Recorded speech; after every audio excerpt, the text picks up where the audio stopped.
কি গো গোপাল ভাই, কাজ কদ্দূর? এই তো নবীনদা, কাজ এখনো চলছে। তা তোমার কাজ কদ্দূর?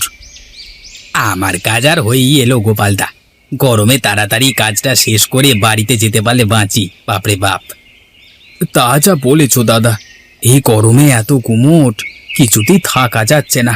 মাঠে এলে তাও প্রাকৃতিক হাওয়া শরীরে লাগছে, ঘরে গেলে তো গুমোট গরমে শুয়ে বসে থাকা যায় না।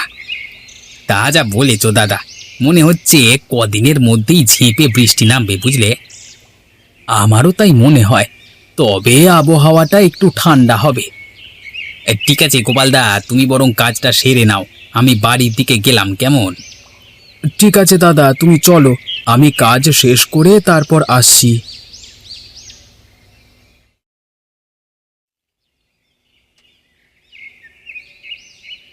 বৌমা, বৌমা, একবার এদিকে এসো তো মা। যাই বাবা। হ্যাঁ বাবা, বলুন, কিছু লাগবে আপনার? বৌমা, গোপাল কি বাড়িতে ফিরেছে? না বাবা, এখনো ফেরেনি। সে কোন সকালে না খেয়ে বেরিয়েছে, এখনো আসবার কোনো নাম নেই। এদিকে এত রোদ বেরিয়েছে, বৃষ্টি যে কবে নামবে কে জানে। সেটাই তো হলো কথা বৌমা, এই সময় এক পশলা বৃষ্টি না হলে কচুগুলো ঠিকঠাক ভাবে ফলে না, ওজনে অনেক কম হয়ে যায়, বুঝলে?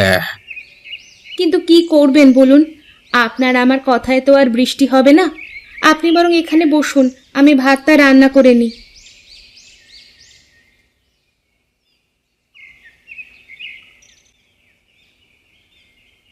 গিন্নি, বলি ও গিন্নি, কোথায় গো তুমি? একবার বেরিয়ে এসো তো। ওগো, তোমার এত দেরি হলো কেন? সে কোন সকালে না খেয়ে বেরিয়েছো? দেরি কি আর ইচ্ছে করে করলাম গিন্নি? জমিতে যতই জল দিই, জল আর দাঁড়ায় না। এদিকে জল না পেলে কচু গাছগুলো একদম মারা পড়বে, তখন আর সেরকম কচু বিক্রি করতে পারবো না গিন্নি। আচ্ছা, অনেক রোদ থেকে এসেছো, এখন হাত মুখ ধুয়ে ঘরে বিশ্রাম করবে, এসো। আমার ভাত রান্না শেষ, আমি কিছুক্ষণ বাদে তোমাকে খেতে দিচ্ছি। ঠিক আছে, আমি স্নানটা সেরে নিই, কেমন?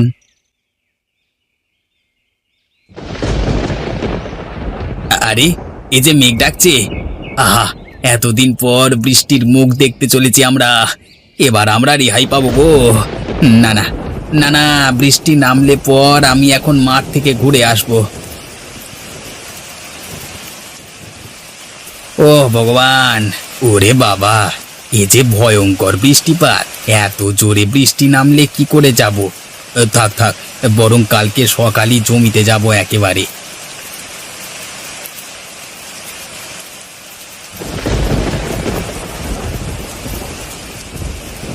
দেখলে বৌমা, বললাম কি না, বর্ষা এবার শুরু হলো বলে। হ্যাঁ বাবা, আপনি ঠিকই বলেছেন, বর্ষা না এলে আমাদের জমিগুলো বাঁচতো না। তা যা বলেছ গিন্নি, গতকালের কথা ভেবে আমার এখনো ভয় লাগছে। এবার বৃষ্টিটা ভালো মতো হলে হয়। হ্যাঁ রে বাবা গোপাল, ও নিয়ে তুই কোনো চিন্তা করিস না। এবার বর্ষা যখন লেগেছে, চাষবাস ভালো হবেই হবে। আচ্ছা, আমি তবে একবার জমি থেকে ঘুরে আসি, দেখে আসি কচু ক্ষেতের কি অবস্থা। আচ্ছা গো, তবে ছাতা নিয়ে যাও, বর্ষার প্রথম বৃষ্টি তো, এখনই ভেজাটা ঠিক হবে না। তুমি ঠিকই বলেছ, কিন্তু যাও তো, ভেতর ঘর থেকে ছাতাটা এনে দাও।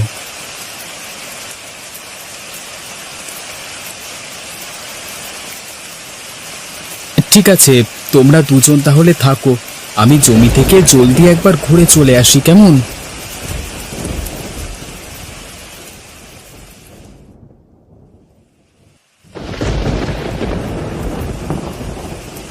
এই দেখো গোপালদা, আমি তোমাকে ডাকতে যাচ্ছিলাম।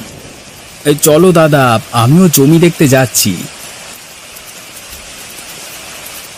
এ কি গো গোপালদা, এ কি হাল হয়েছে? এক রাতের বৃষ্টিতেই অর্ধেক কচু গাছ ডুবে গেছে। আসলে আমাদের জমিগুলো নিচু জায়গায় তো, তাই জন্যই এত জল দাঁড়িয়ে গেছে। এখন কি করা যায় গোপালদা? কচু গাছগুলোর কোনো ক্ষতি হবে না তো? আশা করছি হবে না। এরপর যদি জলের স্রোত বেড়ে যায় তাহলে অন্য ব্যাপার। আপাতত ভয়ের কোনো আশঙ্কা নেই। আরে আরে, কি চলে গেল আমার পায়ের কাছ দিয়ে? কি চলে গেল?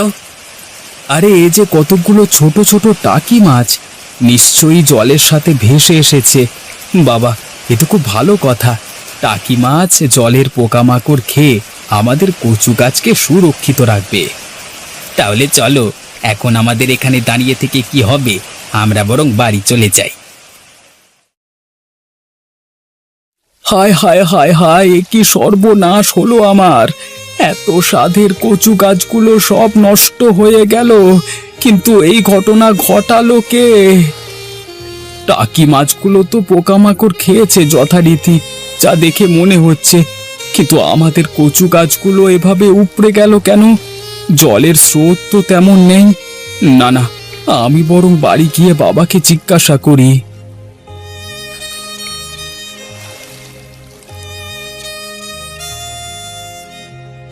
কিন্তু এমনটা তো হওয়ার কথা না।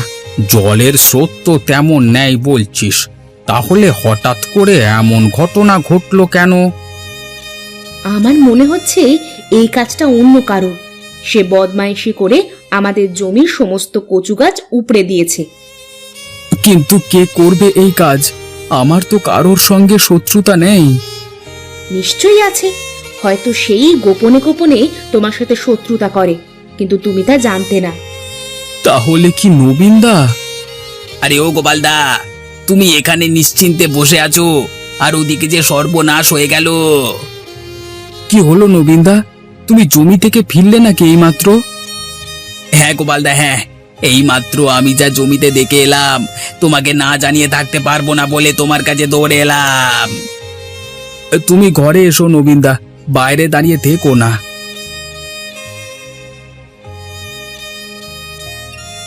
প্রত্যেকটা কচু গাছকে উপড়ে ফেলা হয়েছে, একটা কচু গাছও সেখানে নেই। আমিও দেখে এসেছি ব্যাপারটা, কিন্তু এই ঘটনাটা ঘটলো কি করে সেটাই তো বুঝতে পারছি না। হ্যাঁ, ভালো কথা গোপালদা, টাকি মাছগুলো কত বড় বড় হয়েছে দেখেছো? কি বললে তোমরা? টাকি মাছ আমাদের কচু জমিতে? সর্বনাশ! কেন বাবা, ওরা জমিতে থাকলে কি ক্ষতি হবে? আরে তোমরা জানো না, টাকি মাছ ফসলের কত ক্ষতি করে। কিন্তু কাকা, টাকি মাছ কচু গাছের তো কোনোদিন ক্ষতি করেছে বলে শুনিনি। না না, তোমরা জানো না, এই টাকি মাছ সাধারণ টাকি মাছ নয়, এরা হলো কচু খেকো টাকি মাছ। কচুর জমি থেকে কচু খেয়ে খেয়ে এরা গায়ে গতরে ভীষণ হয়ে গেছে। ঠিকই বলেছ বাবা, এক রাতের মধ্যেই কত বড় বড় হয়ে গেছে মাছগুলো। শোনো বাবারা, তোমরা আর এখানে বসে থেকো না, তোমরা এই মুহূর্তে এই মাছগুলো ধরবার ব্যবস্থা করো, না হলে তোমাদের কচু ক্ষেতের সব কচু খাওয়া শেষ হলে তারা এখানে আর থাকবে না। ঠিকই বলেছেন কাকা, এখন এই টাকি মাছগুলো বিক্রি করেই আমাদের ক্ষতির টাকা উসুল করতে হবে। আর বসে থেকে লাভ নেই। গোপালদা, চলো চলো চলো।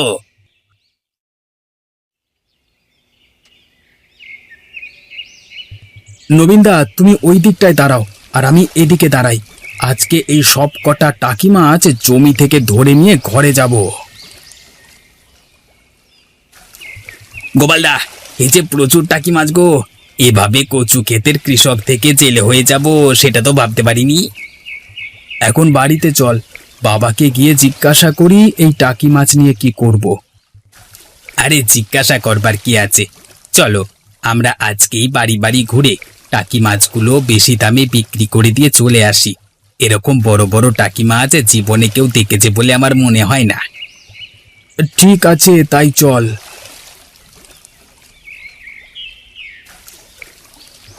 এত বড় বড় টাকি মাছ আমি বাপের জন্মে দেখিনি।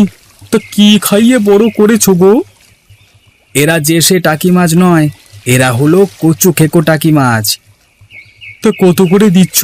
নিশ্চয়ই এর দামটা অনেক বেশি হবে। হ্যাঁ, দামটা একটু বেশি হবে বই কি।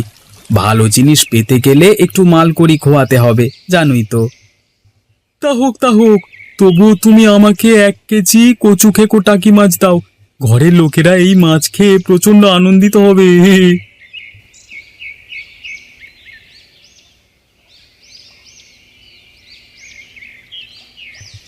তোমার এত দেরি হলো কেন গো?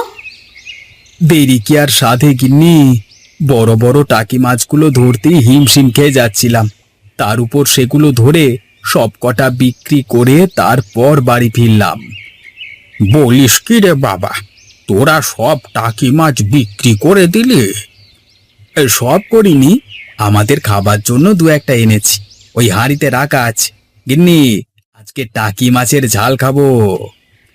এটা রাখো বাবা, আজকে টাকি মাছ বিক্রি করে কচুর চাইতেও 3 গুণ টাকা বেশি লাভ করেছি। সে টাকা নিয়ে আমি কি করব বাবা, তুই বরং এই টাকাটা বৌমার হাতে দে। বৌমা এ ঘরের লক্ষ্মী, আমাকে সব সময় খেয়াল রাখে, ঘরের কত কাজ করে। তুই এই টাকাটা বৌমার হাতেই রাখতে দে বাবা। আজকে তুমি যদি না থাকতে বাবা, আমরা হয়তো টাকি মাছগুলোকে ধরতেই পারতাম না। উপরন্তু এত লস খেতাম যে কল্পনারও বাইরে। ওগো, তুমি একবার চট করে গিয়ে নবীনদাকে ডেকে আনো। আমি কিছুক্ষণের মধ্যেই কচু খেগো টাকি মাছগুলোর ঝাল বানাচ্ছি। নবীনদাকে আজকে এখানেই খেতে বলো। ঠিক আছে গিন্নি, আমি এই যাচ্ছি। তুমি কিন্তু রান্নাটা জম্পেশ করে করো, হ্যাঁ।